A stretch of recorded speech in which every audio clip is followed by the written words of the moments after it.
because retargeting is key. Retargeting is everything because, like I mentioned earlier, those touch points are very important. So whether that is seeing a social media post, whether that's seeing signage out in public, like they need to see it 12 times before even considering. You need to be able to stomach like a good 3 months of like potentially not seeing your return yet. So that's the other thing that I look for in businesses to see if they are ready. It's like mentally, are you ready for this? Like financially, are you ready for this? Because it's an investment. Like it's better to look at it as a long-term investment versus an expense. Like what's working today at its base is what's worked always. It's the human component, knowing your customer, knowing your client, knowing where they are. Like if you know all that really well, the rest falls into place. With me today is Gaby Belanger. She is the founder and lead strategist at Honed Digital Strategy & Co., helping growth-minded business owners get more out of their ad spend on Meta, Google, and more. Gaby, how are you feeling today? Hello. Hi, everybody. Thank you, Zivko, for having me. I'm very excited to be here. I'm doing great. How are you? I'm doing fantastic. I'm excited about this one because I think there is a lot of contradicting stuff that we see online, and I'm happy to sit down with you and kind of talk about and break some of these things down. Now, before we start, can you tell me a little bit more of how you started your journey, where it began, and how did you get to where you are today?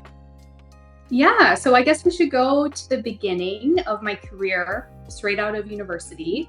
I was looking for marketing agency jobs, and I stumbled across one that was digital focused. So that is where I kind of started my journey in digital marketing. So I started actually as a graphic designer, and then I became a community manager. And then I went into the advertising side, so digital strategy for ads. So I kind of worked my way up. And then after that, I've spent many more years in different other agencies. And then I landed in a PR agency. So I kind of have a breadth of experience in the agency world. And once I had my son, I decided that I wanted to go out on my own. So I started Honed Digital Strategy & Co. And that's kind of where my solopreneur journey began. So from there, actually, a lot of my clients were my past agencies that I worked for. So I kept that relationship going. I still work with some of their clients. And then it allowed me space to get some of my own clients as well. So that's how I started in digital marketing and how I got into advertising. And I'm happy to be here on my own today while still working with my past colleagues. It's great to have those connections still. They're all great people. So absolutely. So it sounds like a journey between different departments, and picking up all these skills from graphic design to PR to paid media was kind of the last thing that you landed. Now, when we talk about paid media, there's a lot of I believe old methods that people still apply till today. So can you tell me what works nowadays? So what works nowadays, really, it's just I need to get back to the fundamentals of marketing, which a lot of it revolves around the customer of a client. So when you really know who your customer is, the rest kind of falls into place. So you'll know where to advertise, you'll know how to talk to them, where to show up, which goes back to the advertising platforms, what to say to them and what converts. And that is really at its core, what is going to make everything else work. So if you don't have those fundamentals in place, then it doesn't matter where you are. It doesn't matter like where you're advertising, what you're saying. It just won't land the same and you won't get those conversions. So one of my focuses in digital advertising is making sure that we are getting conversions and that we are churning ROI. So really, I look at those fundamentals. Like, do we know the customer? Like, what is it that really makes them tick? What are their problems? What is the solution? What are their values? So it's really getting deep in there and finding out what it is that is going to make them say yes to so-and-so service, so-and-so product, versus like all the tactics, like, like how many creatives, like where am I going to advertise? Like, it's not all about that. It's like just really understanding the customer at its foundation. Now, when we're talking about understanding your clients' customers, it sounds like you have a very clear process. Is there a way for someone to detect where most of their audience is? If someone is giving you feedback and say, hey, Gabby, I think, I want to be on Google, for example, Google search, but you're like, actually, I've done my research, and people are here. Is there any method people can detect easily where most of their audience actually is?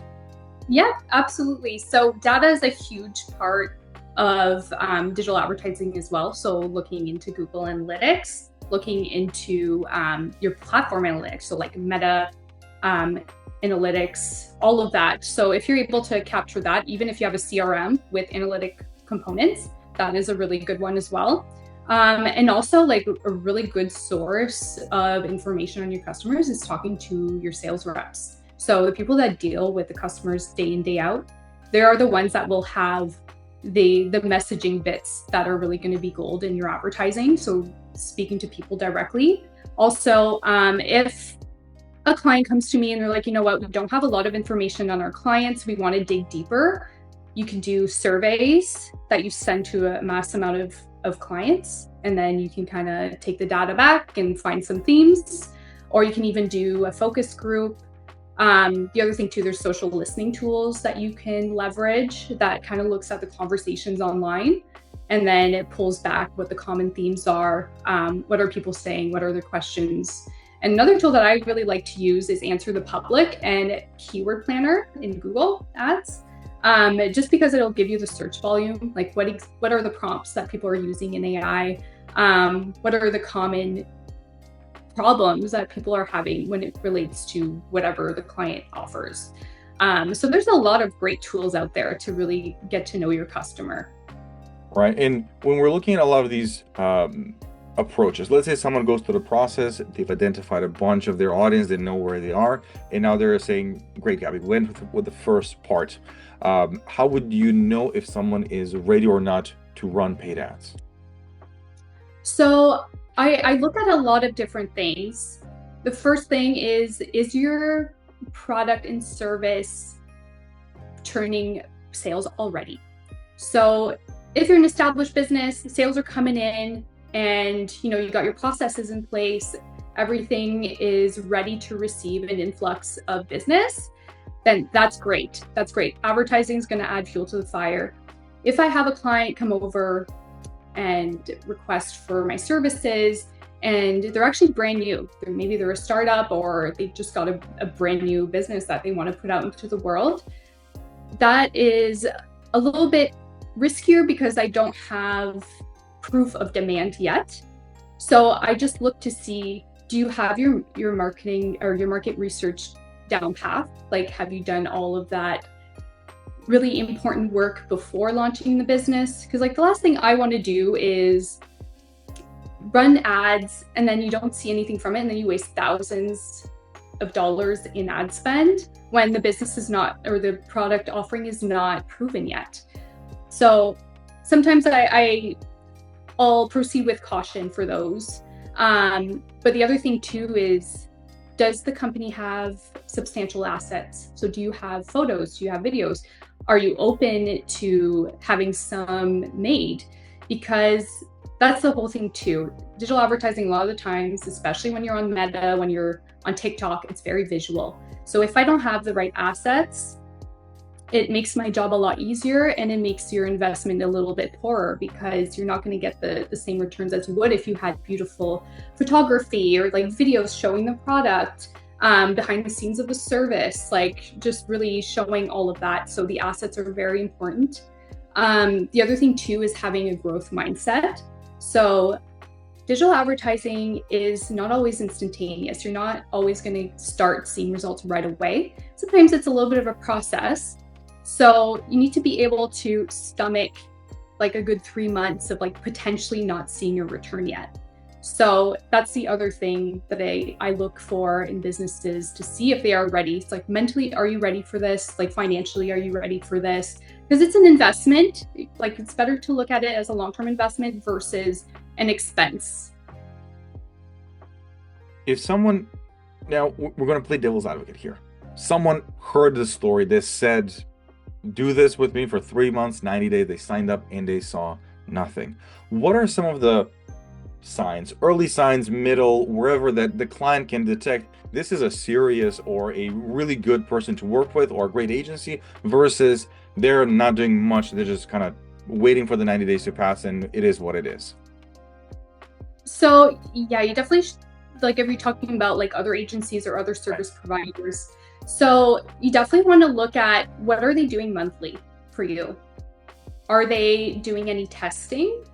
Are they reporting back and making changes, or are they just kind of providing the ads and they're running it and then they're not touching it and not doing anything more? Because there is enough management involved in the ads. So I'm not talking about I wouldn't be in there every day making changes, but if I see that something's not working, you got to pivot. And a lot of people do not pivot. They just stick to the plan and they hope for the best versus looking at the data and making informed decisions from there and being able to let go and start over in certain areas. So I would say look at what are they providing monthly, because they're going to charge a retainer most of the time. So you're paying for that. Also the strategy. What is the strategy? Is there a strategy, or is it just here's your ads, here they are in the platform and there it is? Because for me, for example, I do a lot of work before I actually advertise. So I do a lot of research into the customers, the product, the wording, the messaging that I should be providing. I do a lot of research in there. What budget I should allocate to which campaign, how many campaigns, who am I targeting, what awareness stage. So there is a lot involved in making sure that the ads are successful. And you want to make sure that whenever you are hiring someone for a service, they are thinking about all those things versus just giving you an ad without really much thought behind it. So it sounds like you want to see the first step. What are they doing in terms of research before pressing go on any campaign?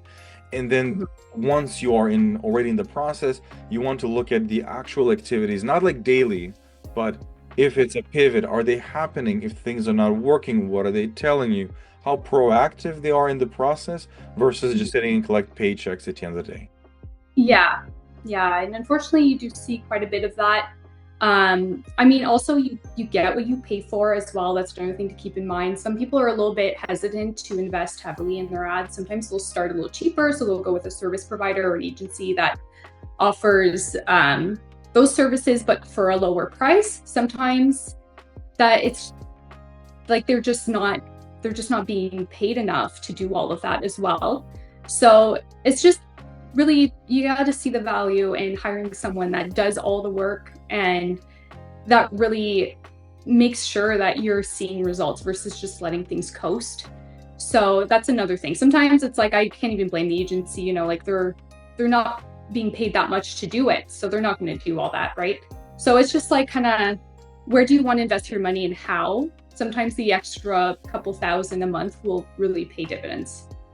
Right. And let's say someone says, great, I have all these things ready. I have some assets and they show you the assets and they're all AI generated. What do we really need to know or have now that we have all these tools, all these AI stuff? What do we really need, especially in the age of AI?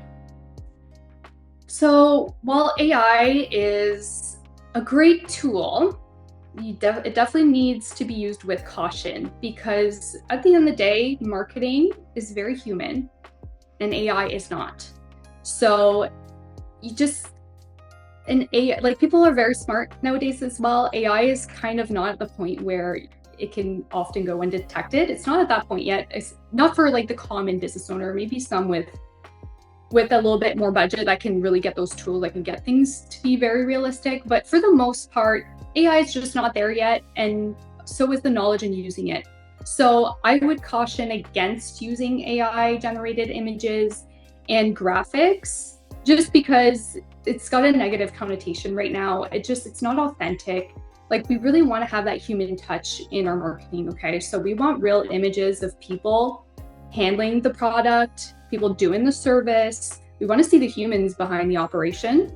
Because at the end of the day, people relate to humans. They want to support other humans.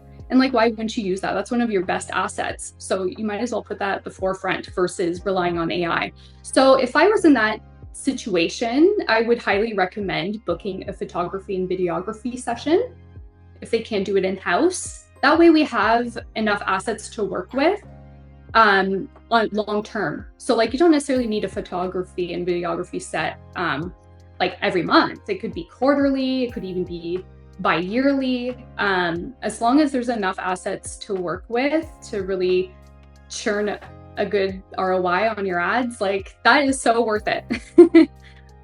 All right, so still going for a photography session, a videographer to create these assets properly will land much better versus the AI generated ones. And it's true, I think it's noticeable, and some people will say, well, what if it's playful? Well, not all of them are actually playful. Some brands are very serious, or service is very serious, so it comes across in a different way. Now, if someone says, great, I booked the photography, videographer, we have the assets, we did the market research, things are looking pretty good, how much should I spend on ads? So now that is really dependent on the business itself. So it'll come back to, first, how much are you actually willing to invest? So not everybody has the cash flow to make that investment right away. So do you have the funds? How much do you have? How much do we have to work with? That's where I start. If they're just like, recommend me a budget, then what I'll do is I'll look at what is the price for their product or their service. What is, if they give me the information, I'll ask them, what is your profit margin? So I can work backwards in figuring out what the cost per acquisition should be. So we can set some goals that way and just kind of work backwards to see how much do we need to spend to make it profitable. So let's say like a service is $500 or something, a one-time $500 fee, and you're spending $1,000 a month, then you need to sell 2 of those services, right? So now I can work backwards and detract the profit margin, and then just kind of get in the weeds of like, how much should we be spending to at least cover the expenses of running the service, and et cetera, and et cetera. And I usually like to start small while we're testing. So usually in the first 3 months, I have the initial strategy all the groundwork that was done, the initial strategy that is being put in place. Now it's time to deploy it. And now we're looking at the data. Is this landing? Is this getting you conversions? How is it doing even on the engagement side, on the traffic side? Because those are little indicators on whether the campaign is going to be profitable or not. So I just I look there to see if we can start spending more. So if we're starting to get conversions, or we're at least seeing some indication that it's going to do well, then we can increase the budget. So start small and then increase. So what can you realistically afford right now? How much do we need to sell to make your money back within those 3 months? And if towards the end of the 3 months, we are seeing those conversions, things are going well, let's increase the price. Let's put some fuel on the fire. Interesting. I hope this kind of answered the question. It does, because it sounds like you want to start small and understand there might be pivots and tweaks and changes that you have to do in the first 3 months, but it's very precise because you're looking for the engagements and you're looking for the traffic, and those indicate, do we do more of this, less of this? Do we change, pivot, or tweak based on those 2 numbers? Yeah, so it's a little bit more than that too. Like, the number one thing I want to look at is conversions. So are we actually getting real business results from this? And if it's too early on, so I'll let it play a little bit, but I will look at traffic. I will look at engagement. I'll look at time spent on site, just to see any evidence that the people that we are targeting are seeing these ads, they're landing on the website, and they're spending time there at least. But yeah, the number one thing would be the conversions. Are people submitting lead forms? Are they buying? So it's like, that's the number one. Number 2 is the rest, to see evidence of it working. Because sometimes too, not to go on a little bit of a tangent, but sometimes it takes more than 3 months to get results because the decision-making window is larger. So let's say you have a service that you're selling that is in the thousands of dollars, okay? It takes some consideration, it takes internal communication to get that approved. So before someone actually submits a lead form, they might need some time to think about it, run it internally, so that's why it's like, it just depends too on how much the product or the service is. If it is higher up, then you need to wait a little longer.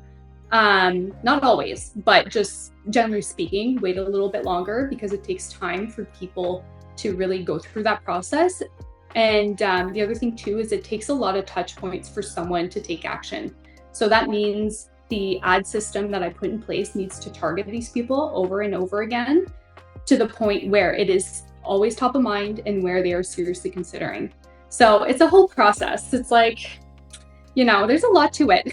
Of course. Now let's say someone is in the middle of this doing with you and they're looking at their Google My Business, or they're looking at their Google account or Meta account, and they're looking at these metrics, and they come to you and they're like, Gaby, they have click farms. These are not real numbers. I feel like Meta is burning my budget. What do you do in those conversations? Okay, well, it takes a little bit of educating and also making sure you have a good setup. So there are certain placements that you want to avoid, like the audience network, I avoid. So anywhere where you could possibly get those bot clicks, I avoid. So I would much rather pay more per result with having ads in the feed, in the reels, the stories, or for Google, like YouTube, for example, than just try and get as much traffic as possible using placements that we should be using. So first of all, I want to make sure that everything is actually set up right. The second, you can look in Google Analytics, like where these people are coming from. So like there's a lot of setup too in Google Ads, for example, like you want to make sure that you're only targeting people in the location that you want to, and it's presence in versus interest in. Because some people will forget that, and then they'll have people from overseas that are interested in the area and will click on your link or on your ad, but it's like they would never become a customer anyway. So it's just making sure you have all that. So if they came to me, I would make sure I know that my setup doesn't, it's not going to get that.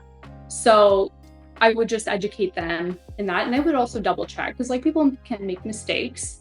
So that's what I would do. I would just basically make sure that this is not correct. If it is correct, then obviously I would make some changes. There's also some tools that you can use that can make it harder for bots to kind of go through. Like for example, in your lead form, if you have a very detailed lead form and a CAPTCHA, like that will substantially reduce the risk of having bots. So there's a lot that can be done ahead of time before you even get in that scenario. Right. Now, another one that we'll throw in the mix with click bots and stuff like that. Let's say someone says, we've set up everything properly, but Gaby, all of these leads that are coming in, they're garbage. None of them qualify. What are we doing wrong? Okay, so now in that case, I would look to make sure that the lead form is as detailed as possible.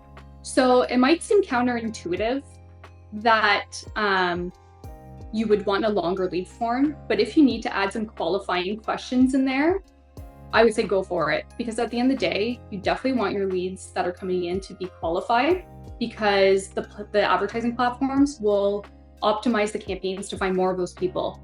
So if we have to add more questions to the lead form, let's do it. If it means that there's some messaging or someone being targeted that we're like, you know what, we don't want to target these people anymore, I would remove it from the audience targeting.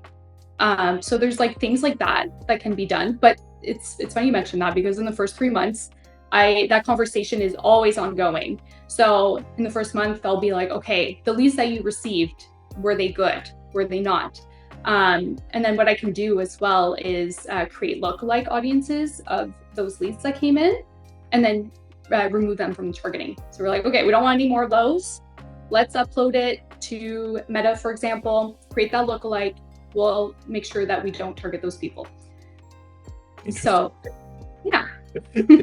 These are the most common ones that I hear all the time. And I think there is I had one conversation, I think his name was Chris, and he's like, are you one of those people that believe that Meta is listening to you on your phone? I'm like, yes, I do, because I talk about something and it shows up. He's like, well, I can show you that their algorithm is so good based on your interest. It is not listening to your phone. It is just so good at the pixels that I've set up on all these profiles and all these websites. It is very advanced, and you just bring it down to they're listening to my phone. In reality, no, it's the retargeting the companies are doing, the tracking that is all set up in all various platforms. Yeah, it's very sophisticated. It's really great for business owners and marketers because retargeting is key. Retargeting is everything because, like I had mentioned earlier, those touch points are very important. So on average, it's 12 touch points. So whether that is seeing a social media post, whether that's seeing signage out in public, like they need to see it 12 times before even considering. So just the fact that people are being retargeted is super helpful. But coming back to your point, to like your phone listening, yes, the algorithms are very smart. And also it could be that you visited the social media profile. It could be that you went to their website. It could be that you landed on some competitor's website, and now because of the pixel, like on Google, for example, like they put you in a category, an audience category, and then you're going to start seeing the competitor ads as well. So yeah, it's very, very sophisticated and really great for us business owners and marketers. Now, when it comes to the tracking part, I think that's what's called performing ads, right? When it comes to the tracking part, have you had a situation where traffic is coming and things are not happening? Like you're like, look, you don't have a traffic problem, you have a clarity problem, or something is happening because we're bringing people, and we need to double check if the form is actually clicking and working. Yeah, so a lot of the times, like, it's not always just a technical error. That could totally be it, where your lead form is just not working. Like that would be something that you want to check before you invest in ads, before you turn on the campaigns. You want to make sure everything's working properly.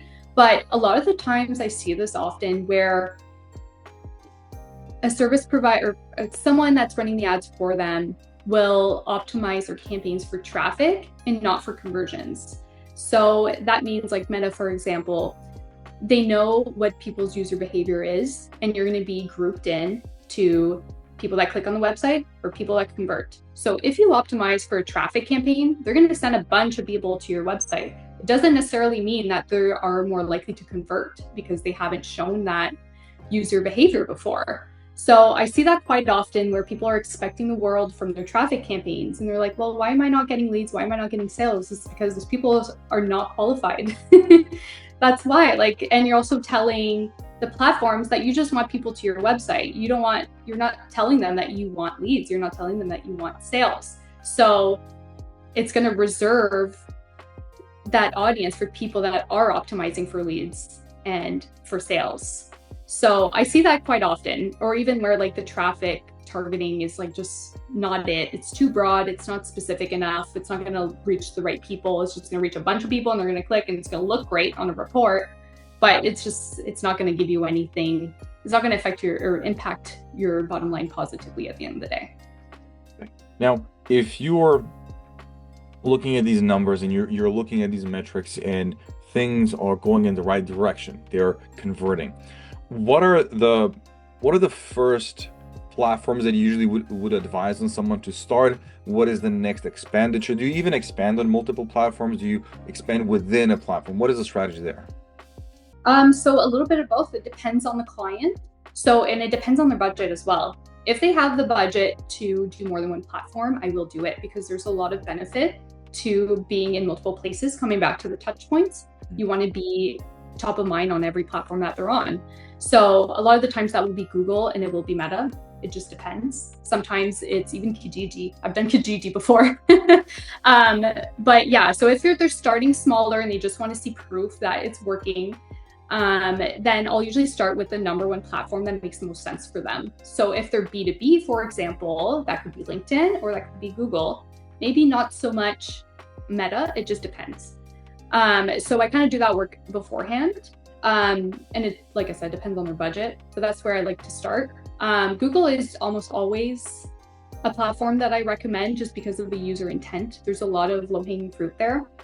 And then Meta is really good for, it's actually really good for awareness. It's good for conversions as well. So yeah, it just depends. But I would usually start with a platform that makes the most sense. And then I would expand later, like now that they're seeing it's working, they're making money, they've got a little bit more to invest now because they've made those sales. So yeah, it just depends how much they want to spend to start. So it's, if you are in B2B, LinkedIn or Google are pretty good places to start, especially Google because it has multiple platforms, I guess YouTube and whatnot. But if it's, and you also mentioned there's a low-hanging fruit because it's more user intent where Meta kind of interrupts your feed and stuff like that. What about if someone says, hey, I've heard I should be where no one is. I want to do Pinterest. Oh, okay. So for platforms like that, I would reserve a testing budget for it. So especially it's like, it can be a little niche, right? Pinterest is not for every business, but if it makes sense, then let's try it because you never know. That could be the winning platform where you want to invest. So I would just start small again. Just put a test campaign out there and see how it does.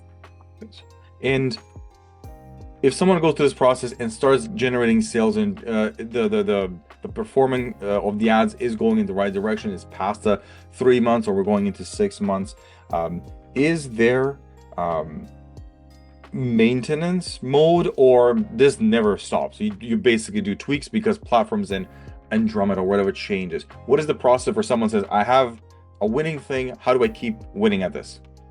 Okay, so good question. So I guess it depends on, so just trying to, how do I approach this? So here's the thing. Sometimes you'll have campaigns, like I have some campaigns that I've set up years ago that are still doing amazing. And the client doesn't want to spend more because they're in a certain location, like they've got a restraint on how far they can target, right? So let's say it's like just Ontario. Like they're just at a point, like, you know what, we're happy. We don't want to spend anymore. Like, let's just keep this going. So now it's just a matter of, checking in, making sure it's good, refreshing the audiences, maybe adding one new ad caption a month just to see if there's any that can perform better. So there is a little bit of that going on.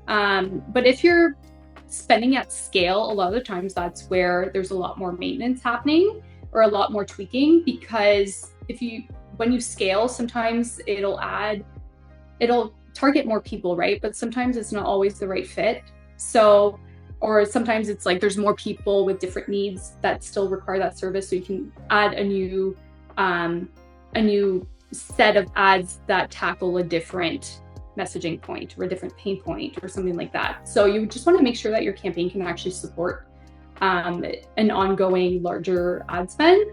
So so it just depends. Like some campaigns, like they don't need a lot of maintenance, like they're already doing great. And others, like it's just like, it just seems like, okay, now we're expanding the audience, like there's more things that needs to be addressed. There's more work to be done. So because you're expanding into different markets or trying and testing on new things as well. Yeah, or maybe it's like all the low-hanging fruit has already been targeted. Now they're kind of expanding farther, right? Right. Now, you've been on one side, now you are on the other side of running your own business. You also mentioned you had your son, and this is where things started for you as well. Talk to me a little bit about that journey. How did you make the decision to say, you know what, I will start my own business? Well, it was a little bit of a hard decision because I love stability and entrepreneurship can be a little bit unstable. So it took a lot of consideration, but the fact of the matter was I had my son and he was about to go to start daycare. And I didn't have a village at the time. It was just me and my husband. We didn't have family around because we were living out in Niagara. And that's not where we're from. We don't necessarily have friends or family over there. We have friends, but it's like not someone you can just bring your kid to if you to. So I was just like, okay, well, it's not super realistic with the daycare situation because when they first enter daycare, they're always sick. and boy, was he always sick. So I knew I needed that flexibility, and going back to an agency setting I knew would be very taxing and very difficult to balance both, especially not having support. So that's where I had asked the agency I was working for, I'm like, hey, do you think I could be a contractor or a freelancer and keep working with you guys, but just have a little bit more flexibility? So work reduced hours and still be very much a part of the team, but like with reduced capacity. So thankfully they said yes. So that was an ease of transition for me into having my own business. So I had a steady client right there. So I went from employee to them being my client. And then I did the same thing with the other agency that I used to work for. So there was another one. And then I started getting referrals from people that I've worked with in the past. So it's kind of like worked out in that sense. So at least I had like something stable that allowed me to launch into something more. However, I spent 2 years just kind of like cruising with that because it was going very well and it was providing me flexibility for my son. And then we decided to move back to our hometown, which is where I'm at now. And now I have a village, I have support, and now I know that I need to diversify my portfolio as well. So now it's kind of like the time to launch publicly. So I launched on May 27th of this year publicly. So I've had this thing going for a while, but I'm just now opening up my agenda to more clients. And it's also worth mentioning that I also have my daughter in between that time too. She's now 5 months. And because I'm self-employed, I don't have a maternity leave.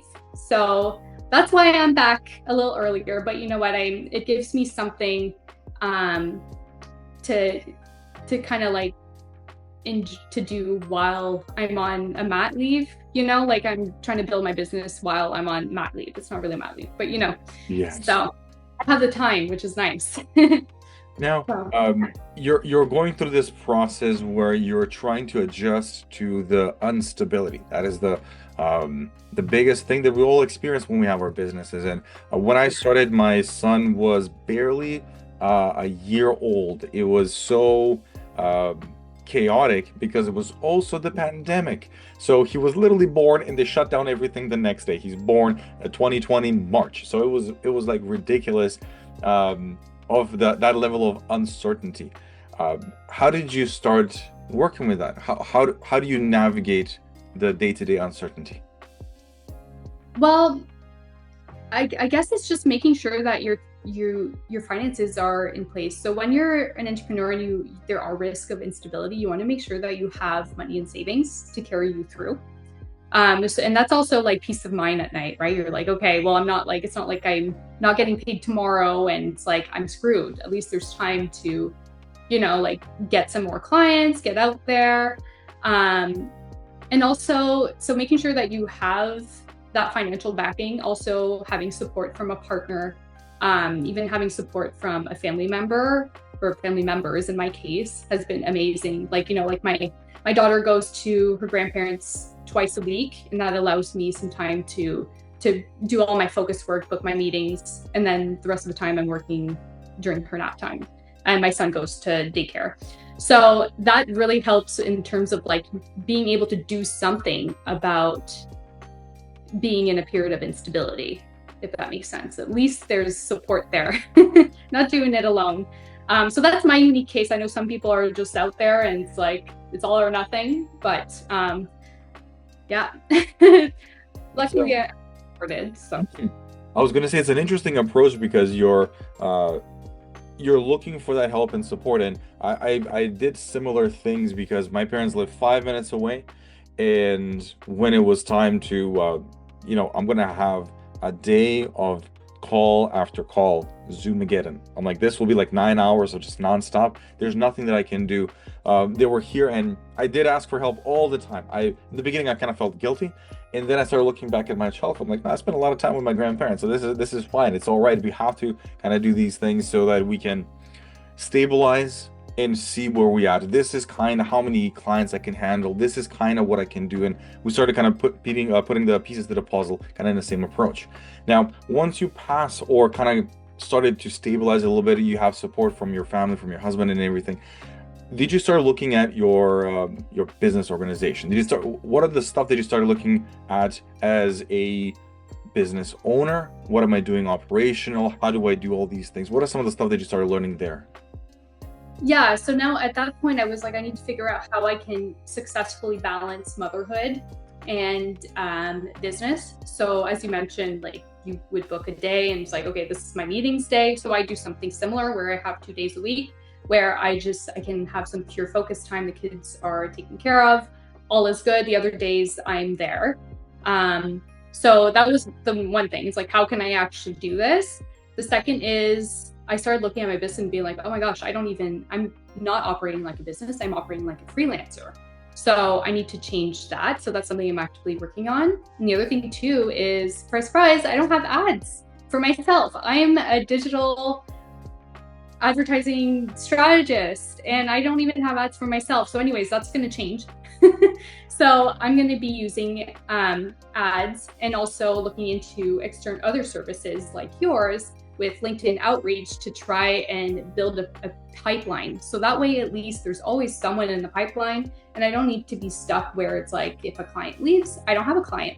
So I'm going to be diversifying the way that I do outreach, just to make sure that as a business, I have some prospects always in the funnel. So that's one thing that I'm definitely working on. Wow. So you got to a point where you started to realize, hey, there's components that I'm bringing on as a entrepreneur, and there's components as the freelancer. This is not feeling like a business that I had in mind that I want to build. And it's interesting because I did talk with someone here on the podcast as well. They were saying the first step is, he called it the rat race. It's like we exit the rat race and then we build a rat race for ourselves, because that's what we used to, instead of starting to find the things I didn't like, I can make them different because now it's just my own thing. And I kind of went through the same process in the beginning because you just don't know anything new and everything is just kind of coming at you pretty fast and you're just adjusting as fast as possible. Now, when you're looking at building your sales pipeline, you said you're going to run ads, outreach through LinkedIn and all these things. Did you look at team building, operational stuff? Did you start planning on how does this become honed, not just Gaby doing honed? Yeah. So I do plan on having a system for having help. The only thing is, right now I'm just looking to gain 1 or 2 additional clients until my daughter goes to daycare. Just because I do have that responsibility in the meantime, and I also want to enjoy those days. So right now I'm not looking to blow up by any means. I'm not looking to grow this thing to the moon.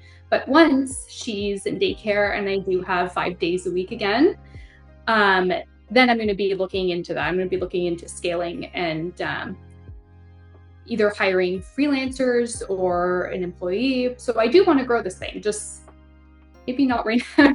Not right now. So yeah, and I do have some contacts that I've worked with in the past. So while I was on my maternity leave during the first 3 months, I did have someone that was taking care of my campaign. So at least I have her to help me out should I need it. But for the most part, right now, the priority is gaining 1 to 2 clients that will work with me directly and that I can do a really good job for, like just myself working on the ads and having a limited amount of clients, just so I can really focus on it with the time that I have. Yeah, it is the proper kind of growing without scaling or just basically breaking it for the sake of just growing it. Now, in this process, you probably had some really interesting situations.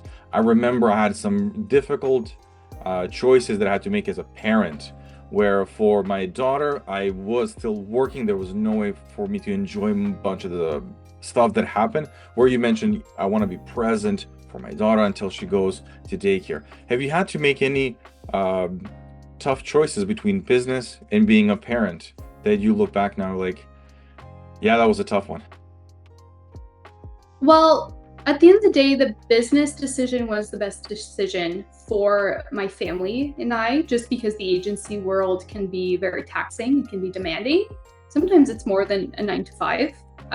So me being able to be flexible was a huge bonus for being able to be there for my kids. I haven't been in a situation where I've had to choose the kids or work yet, just because I do have those 2 days that I'm dedicated and I'm making it work. And I also, if I don't get the work done during those 2 days or during nap time, there's always the evening. So for the most part, I've been able to be a very present mom and be a business owner. So it's been good so far, but it's not to say that it won't happen to me in the future. But in that case, I think having someone in my corner that can help me with the work itself, like having someone that's qualified, like an employee or a freelancer of sorts, would be beneficial in those instances. But for now, I haven't experienced that. It's fantastic. That's good to hear, because it sounds like the support system that you build is very, very good. It handles all these situations and is enabling you to properly be present in both without feeling that there's any compromises or anything like that. Now, Gaby, anything that we should have talked about but we didn't? No, I feel like we covered it all. Like really, like what's working today at its base is what's worked always. It's the human component, knowing your customer, knowing your client, knowing where they are. Like if you know all that really well, the rest falls into place. And like there could be tactics and stuff that we could talk about, but at the end of the day, like the main message I want to put out there is that your base, your foundation needs to be very solid before you start investing, because that's when people will be like, oh, well, I invested in ads and it didn't work. Or they'll be like, I'm just not seeing my return. Like I'm getting some results, but I'm just not seeing the growth that I want to see. So there's like a lot of the times it's that, like, how clear are you on who your customer is? What is it that is making them click the checkout button? You know, like knowing all those things is really where that's the foundation to your advertising success. It's basically what I'm trying to say. Exactly. Now, let's say someone listens to this whole conversation is like, wow, this is fantastic. How do people get a hold of you to work with you? Yeah, so they can just email me at gabby@homedigital.co, or just go to my website, homedigital.co, and fill the contact form, and then we'll be in touch that way. Fantastic. Gaby, thank you so much for sharing all these details, and I wish you all the success. Awesome. Thank you so much.